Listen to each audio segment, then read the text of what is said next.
안녕하세요. 김성길 목사와 함께하는 GTS 말씀 묵상, 오늘 8주차의 마지막 날 7째 묵상이 되겠습니다. 마지막 날 7째 날 묵상은 전체를 다시 한번 기억해 보는 날입니다. 첫째 날은 전체를 내 안에 그리기, 둘째 날은 그 안에 있는 것들을 하나하나 살펴서 확인하고 중요한 것 찾기, 셋째 날은 숨겨져 있는 비밀들, 보물들을 찾아내기, 넷째 날은 하나님의 마음을 느끼기, 다섯째 날은 사람의 마음을 느끼고 부딪혀 있는 환경을 이해하기, 그리고 여섯째 날은 본문과 나와 관계 맺기. 응용하지 않으면 다 죽은 것이니까요. 오늘 마지막 일곱째 날은 전체를 다시 한번 기억하기가 되겠습니다. 자, 그럼 오늘도 본문 말씀을 우리 두 번 읽어보죠. 이제는 암송할 수 있는 정도가 됐을 겁니다. 자, 두 번 읽어보죠. 요야긴이 왕위에 오를 때 나이가 8세라 예루살렘에 석 달여를 동안 다스리며 여호와 보시기에 악을 행하였더라. 그 해에 느부갓네살 왕이 사람을 보내어 요야긴을 바벨론으로 잡아가고 여호와의 전에 귀한 그릇들도 함께 가져가고 그의 숙부 시드기야를 세워 유다와 예루살렘 왕으로 삼았더라. 시드기야가 왕위에 오를 때에 나이가 21세라 예루살렘에서 11년 동안 다스리며 그의 하나님 여호와 보시기에 악을 행하고 선지자 에레미야가 여호와의 말씀으로 일러도 그 앞에서 겸손하지 아니하였으며 또한 느부갓네살 왕이 그를 그의 하나님을 가리켜 맹세하게 하였으나 그가 왕을 배반하고 목을 곧게 하며 마음을 완악하게 하여 이스라엘 하나님 여호와께로 돌아오지 아니하였고 모든 제사장들의 우두머리들과 백성도 크게 범죄하여 이방 모든 가증한 일을 따라서 여호와께서 예루살렘에 거룩하게 두신 그의 전을 더럽게 하였으며 그 조상들의 하나님 여호와께서 그의 백성과 그 거하시는 곳을 아끼사 부지런히 그의 사신들을 그 백성에게 보내어 이르셨으나 그의 백성이 하나님의 사신들을 비웃고 그의 말씀을 멸시하며 그의 선지자를 욕하여 여호와의 진노를 그의 백성에게 미치게 하여 회복할 수 없게 하였으므로 하나님이 갈대아 왕의 손에 그들을 다 넘기심에 그가 와서 그들의 성전에서 칼로 청년들을 죽이며 청년 남녀와 노인과 병약한 사람을 긍휼히 여기지 아니하였으며 또 하나님의 전의 대소 그릇들과 여호와의 전의 보물과 왕과 방백들의 보물을 다 바벨론으로 가져가고 또 하나님의 전을 불사르며 예루살렘 성벽을 헐며 그들의 모든 궁실을 불사르며 그들의 모든 귀한 그릇들을 부수고 칼에서 살아남은 자를 그가 바벨론으로 사로잡아가며 무리가 거기서 갈대아 왕과 그의 자손의 노예가 되어 바사국이 통치할 때까지 이르니라. 이에 토지가 황폐하여 땅의 안식년을 누림같이 안식하여 70년을 지냈으니 여호와께서 에레미야 입으로 하신 말씀이 이루어졌더라. 아멘. 한번 더 보겠습니다. 요야긴이 왕위에 오를 때 나이가 8세라 예루살렘에서 석 달여를 동안 다스리며 여호와 보시기에 악을 행하였더라. 그 해에 느부갓네살 왕이 사람을 보내어 요야긴을 바벨론으로 잡아가고 여호와의 전에 귀한 그릇들도 함께 가져가고 그의 숙부 시드기야를 세워 유다와 예루살렘 왕으로 삼았더라. 시드기야가 왕위에 오를 때 나이가 21세라 예루살렘에서 11년 동안 다스리며 그의 하나님 여호와 보시기에 악을 행하고 선지자 에레미야가 여호와의 말씀으로 일러도 그 앞에서 겸손하지 아니하였으며 또한 느부갓네살 왕이 그를 그의 하나님을 가리켜 맹세하게 하였으나 그가 왕을 배반하고 목을 곧게 하며 하나님 마음을 완악하게 하여 이스라엘 하나님 여호와께로 돌아오지 아니하였고 모든 제사장들의 우두머리들과 백성도 크게 범죄하여 이방 모든 가증한 일을 따라서 여호와께서 예루살렘에 거룩하게 두신 그의 전을 더럽게 하였으며 그 조상들의 하나님 여호와께서 그의 백성과 그 거하시는 것을 아끼사 부지런히 그의 사신들을 그 백성에게 보내어 이르셨으나 그의 백성이 하나님의 사신들을 비웃고 그의 말씀을 멸시하며 그의 선지자를 욕하여 여호와의 진노를 그의 백성에게 미치게 하여 회복할 수 없게 하였으므로 하나님이 갈대아 왕의 손에 그들을 다 넘기심에 그가 와서 그들의 성전에서 칼로 청년들을 죽이며 청년 남녀와 노인과 병약한 사람을 긍휼히 여기지 아니하였으며 또 하나님의 전의 대소 그릇들과 여호와의 전의 보물과 왕과 방백들의 보물을 다 바벨론으로 가져가고 또 하나님의 전을 불사르며 예루살렘 성벽을 헐며 그들의 모든 궁실을 불사르며 그들의 모든 귀한 그릇들을 부수고 칼에서 살아남은 자를 그가 바벨론으로 사로잡아가며 무리가 거기서 갈대아 왕과 그의 자손의 노예가 되어 바사국이 통치할 때까지 이르니라. 이에 토지가 황폐하여 땅의 안식년을 누린 같이 안식하여 70년을 지냈으니 여호와께서 에레미야 입으로 하신 말씀이 이루어졌더라. 아멘. 자, 7번째 날입니다. 자, 첫 번째는 본문을 중심으로 3가지 이상 질문을 만들어 보고 답해 보자. 이번 말씀을 묵상하면서 저는 가장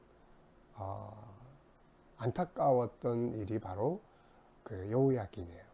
그 8살짜리가 그 아버지가 죄를 짓고 하다가 바벨론에 잡혀갔어요. 그리고 이제 그 아들이 왕으로 세워졌죠.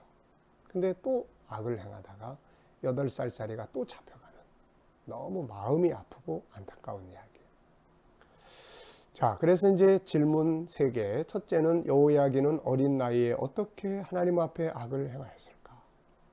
이걸 생각하다 보면 자녀 교육, 우리 아이들의 교육이 얼마나, 하나님의 교육이 얼마나 중요한지, 왜 이거 모르면은 어렸을 때부터 벌써 악을 배우는 거예요. 악의 뿌리는 이미 우리 안에 있어요. 네, 이걸 배우기 시작하는 거예요. 두 번째는 시드기야가 왜 그 소중한 시간, 왕의 제위 2위에 있을 때가 11년이었는데 그 11년이라는 시간이 얼마나 소중하고 얼마나 그 귀한 시간인데 그걸 그냥 다 낭비해버린 거예요. 이게 네, 안타깝죠. 이들이 망하지 않기 위해 해야 할 일들은 무엇이었을까? 3번째 질문이에요. 결국은 다 망해버렸어요. 이들이 망하지 않게 하려면 어떻게 해야 했을까? 이미 앞에서 요사밧, 히스기야가 망하지 않고 복을 받는 길을 다 보여줬잖아요. 네. 두 번째입니다. 본문을 묵상하면서 가장 기억에 남는 것 기록하기. 2가지 적었어요. 하나는 여호야긴의 그런 악함, 8살짜리. 두 번째는 하나님의 사랑의 역사. 끝까지 그 백성들을 돌아서게 하려고 선지자들을 보내서 권고하시는 그 하나님. 네. 끝까지 하나님은 그 마지막 시드기야가 에레미야서를 읽어보고 보면 끝까지 에레미야가 옆에서 시드기야를 권고를 해요. 또 시드기야도 막 이렇게 그냥 우유부단해가지고 방황했어요. 애굽 쪽으로 기울여야 되냐, 바벨론 쪽으로 기울여야 되냐. 네. 스스로 그들을 대적할 수 있는 힘은 갖춰져 있지 않고. 그 에레미야는 하나님의 뜻을 계속 전해요. 지금 바벨론 쪽입니다. 지금 바벨론을 하나님께서 그들에게 우리를 맡겼습니다. 네. 근데 시드기야는 그거를 결단을 못 내려요. 벌써 이 바벨론 군대가 예루살렘을 벌써 1년 넘게 포위를 하고 있었어요. 지금 상황에서. 결단을 못 내리는 거죠, 이게. 자, 그래서 결국은 이렇게 망하고 만 겁니다. 자, 한 주간 동안 지내오면서 예수님과 관계된 나의 이야기 적어보기. 주님과 관계 맺기 위해서 한 일들. 첫째는 묵상이에요. 묵상 힘들지만 꾸준히 한다는 게 참 힘들지요. 근데 이게 참 좋은 거예요. 여러분, 우리가 보약 먹잖아요, 이거. 보약. 뭐 자연식품이다, 뭐다 막 먹잖아요. 꾸준히 먹는 게 중요하잖아요. 먹었다 말았다, 먹었다 말았다. 왜 먹습니까? 먹기 싫어도 건강을 위해서 먹는 거예요. 하나님의 말씀 묵상 맞잖아요. 이거 습관화해야 돼요. 꾸준히. 아이들이 만약에 이거를 습관화할 수만 있다면 애들은 하나님 앞에서 성공하죠. 네, 이게 묵상이 그렇게 중요해요. 묵상, 주님께 묻기, 네, 이런 것들이에요. 예수님 때문에 고난받은 것이나 행동한 것들을 써보자. 나는 예수님 때문에 행복하다. 감사하다.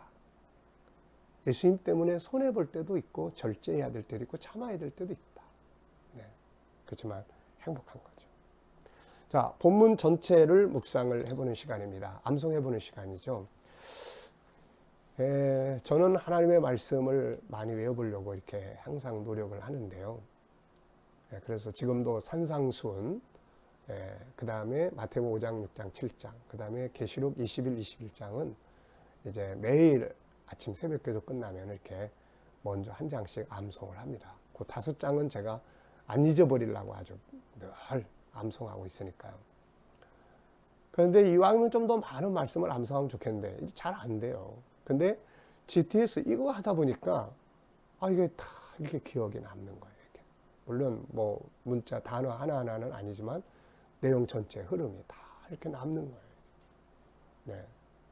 여호사밧의 그런 위기, 극복의 그런 상황들. 이게 마음속에 더 강하게 새겨지는 거예요. 히스기야의 그런 개혁의 이야기. 네. 벌써 3, 4월 됐는데 예수님께서 그 부활과 십자가에 대한 그 사건들의 이야기. 이게 내 안에서 이렇게 그래도 새겨져 있는 거예요. 네. 이게 너무너무 감사합니다. 새겨져 있어야 운전하면서도 길을 가면서도 기도하면서도 묵상할 수 있거든요. 묵상 그때 이루어지는 거예요. 그러면 그 속에서 또 감동이 오는 거죠, 이게. 자, 이 내용도 한번 암송해보죠. 우리가 다 같이 눈을 감으시고 시작. 여호야긴이 왕이 되었을 때 나이 8세라. 예루살렘에서 3달 열흘 동안 다스리며 여호와 앞에 악을 행하였더라. 그 해에 바벨론 왕 느부갓네살이 사람을 보내어 그를 잡아가고 성전에 귀한 그릇들도 함께 가지고 가고 그 숙부 시드기야를 왕으로 세웠더라. 자, 구조가 2, 3, 3, 5라고 그랬죠. 이 두 개, 여호야긴에 관한 거. 그 다음에 3은 시드기야가 예루살렘에서 왕이 될 때에 나이 21세라. 그가 11년 동안을 다스리니 그 여호와 그들의 조상의 하나님 여호와 앞에 악을 행하고 선지자 에레미야가 가서 말씀으로 권하였으나 듣지 아니하고 겸손하지 아니하였더라. 느부갓네살이 그의 믿는 하나님으로 맹세케 하였으나 그가 배신하고 목이 굳고 마음이 완악하여 여호와께로 돌아오지 아니하였더라.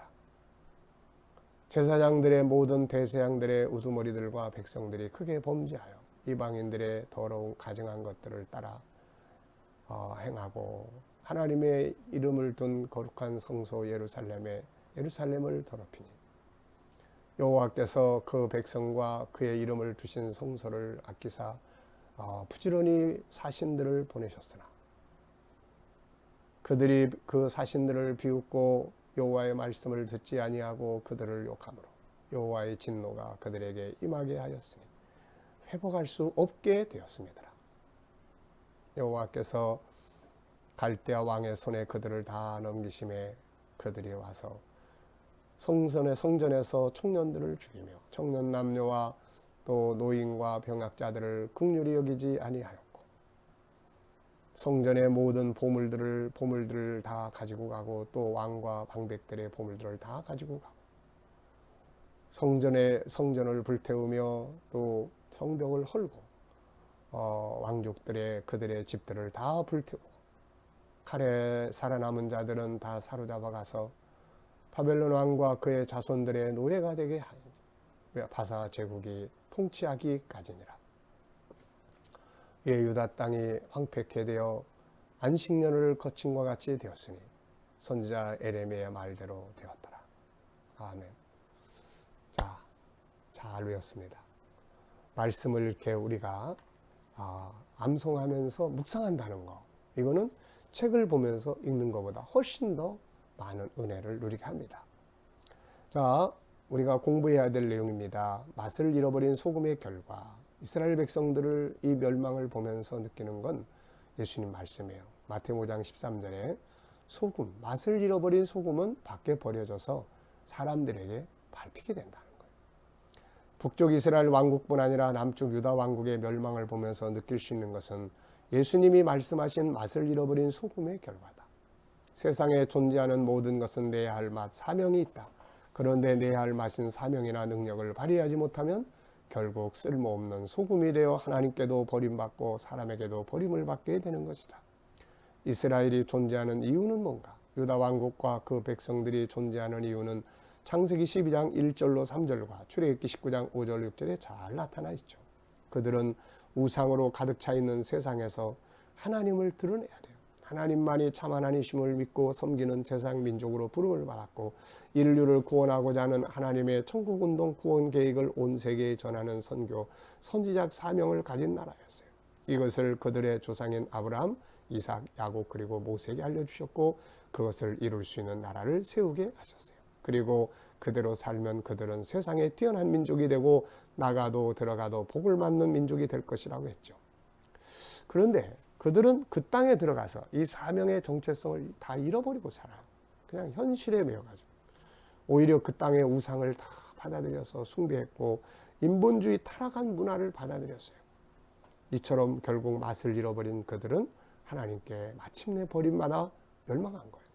하나님은 그들을 다시 회복하려고 계속 선지자들을 보냈지만 말 안 듣잖아요. 이게 문제예요. 잘못된 길 가면서 권고하는데 안 듣는 거예요. 자, 두 번째, 우리나라, 우리 교회 나 자신이 존재하는 이유는 뭘까? 우리 모든 사람들은 다 존재하는 이유가 있어요. 나무 하나, 들의 풀 하나, 무의미하게 존재하는 건 없습니다. 왜 존재할까? 왜 날 세웠을까? 하나님 우리 교회를 왜 세우셨을까? 이 나라를 왜 세우셨을까? 나를 왜 이때에 태어나게 하셨을까? 네, 존재하는 이유가 있는 거죠. 하나님이 대한민국을 왜 세워주셨고 복을 받는 나라가 되게 하셨을까? 그것은 하나님만을 섬기고 그분의 구원 계획을 온 세계에 전하는 선교적 사명 때문에 우리나라는 이 두 가지를 바르게 살게 될 때에 복을 받는 나라가 됩니다. 우리 교회는 왜 세워졌는가? 우리 교회는 선교 때문에 세워진 교회예요.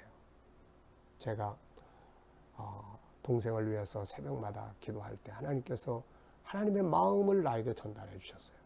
너는 내 혈육 하나를 위해서 이렇게 눈물로 기도하는데 지금도 지구상에 관한 수많은 사람들이 지옥불 속에 들어가고 있다. 이것을 보는 내 마음이 어떠한지 한 번이라도 생각을 해봤느냐. 그 다음에 성경을 통해서 창세기 12장 아브라함에게 주신 사명의 역사, 이것을 이루기 위해서 우리 교회가 탄생하게 된 것입니다. 그래서 우리 교회는 이 사명을 잃어버리면 안 돼요. 또 이 사명이 우리 교회뿐만의 사명이겠어요? 이 땅에 있는 모든 교회, 모든 성도들의 사명이에요. 땅까지 복음 전하는 예수님 마지막 명령이에요. 우리가 이거 잊어버리면 안 됩니다.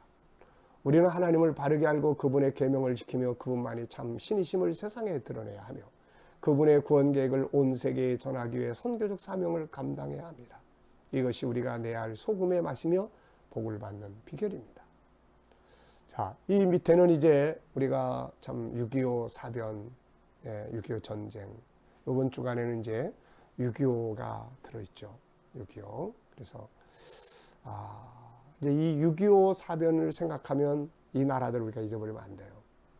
우리나라를 도왔던 나라들, 참전해서 목숨을 이 땅에 바쳤던 나라들, 그리고 의료 지원해준 나라들, 대한민국, 미국, 영국, 오스트레일리아, 캐나다, 네덜란드, 뉴질랜드, 프랑스, 필리핀, 터키, 태국, 그리스, 남아프리카 공화국, 벨기에, 에티오피아, 콜롬비아, 룩셈부르크, 이 16개의 나라는 우리나라 빼놓고 16개 나라는 이 땅에 와서 목숨을 바쳐준 나라들이에요. 이번에 우리 마스크 작은 거지만 잊지 않고 보내주는 거, 그들의 자손들이 이 땅에 와서 일하면서 살도록 만들어줘야 돼요. 이 나라가 그래서 부강해야 합니다.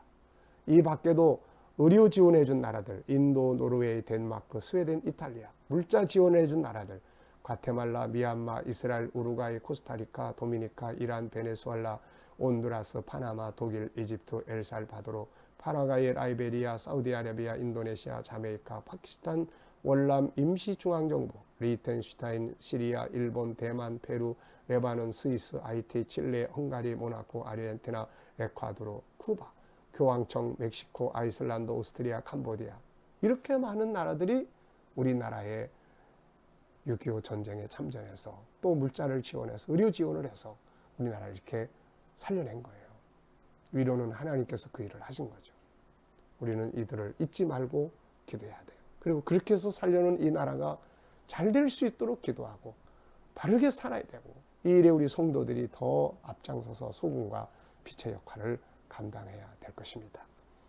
멋진 단어가 하나 있습니다. Freedom is not free. 참, Freedom is not free. 자유는 거저 주어지는 것이 아니다. 자, 오늘 묵상은 여기서 마치겠습니다. 이제 내일부터는 9번째 주, 이 책 3권의 9번째 주간의 묵상을 진행하도록 하겠습니다. 자, 우리 기도하고 마치겠습니다. 거룩하신 하나님 아버지, 오늘도 귀한 묵상, 이제 8주차의 마지막 날 묵상 마쳤습니다. 묵상 속에서 늘 주님을 만나게 하시고 은혜를 받게 하시고 내 안에 성령의 감동 있게 하시니 감사합니다. 우리 모든 성도들, 또 이 묵상을 대하는 모든 자들이 늘 묵상과 함께 승리하게 하여 주옵소서. 주님, 오늘도 우리 자녀들과 또 믿지 않는 이웃들과 친척들 중에 믿지 않는 자들 다 주께로 돌아오게 하여 주시고, 오늘도 우리 자녀들과 또 성도들과 주의 백성들이 드려지는 예배들 위해 영광 받아주시고, 또 저희들이 머무는 곳마다 죄악되지 않게 하시고 코로나 바이러스에서 지켜주시옵시며 저희들이 머무는 곳마다 형통케 하여 주옵소서. 주님이 나라와 민족을 붙들어 주시고 6.25 사변 속에서 이 나라에 참전하여 이 나라를 살린 수많은 나라들을 에게 은혜와 복을 더하여 주시고, 우리가 그들을 돕고 또 그들에게 은혜를 갚을 수 있도록 이 나라를 더욱 부강케 하여 주옵소서. 코로나 바이러스가 이 땅에서 속히 소멸되게 하여 주시고, 코로나 바이러스 또 치료제와 백신들이 속히 이 땅에서 개발되어 세계에 공급함으로 나라의 위상이 더욱 뛰어나게 하여 주옵소서. 선교사님들과 열방에 하나님의 은혜가 함께하여 주시고, 아버지의 나라가 속히 이 땅에 임할 수 있도록 역사하시며, 북한 땅의 성도들과 이슬람권과 수많은 종교적인 지역에서 아버지 핍박받고 믿음 지키는 성도들을 지켜주시고 은혜 입혀 주시옵소서. 감사하며 예수님의 이름으로 기도하옵나이다. 아멘.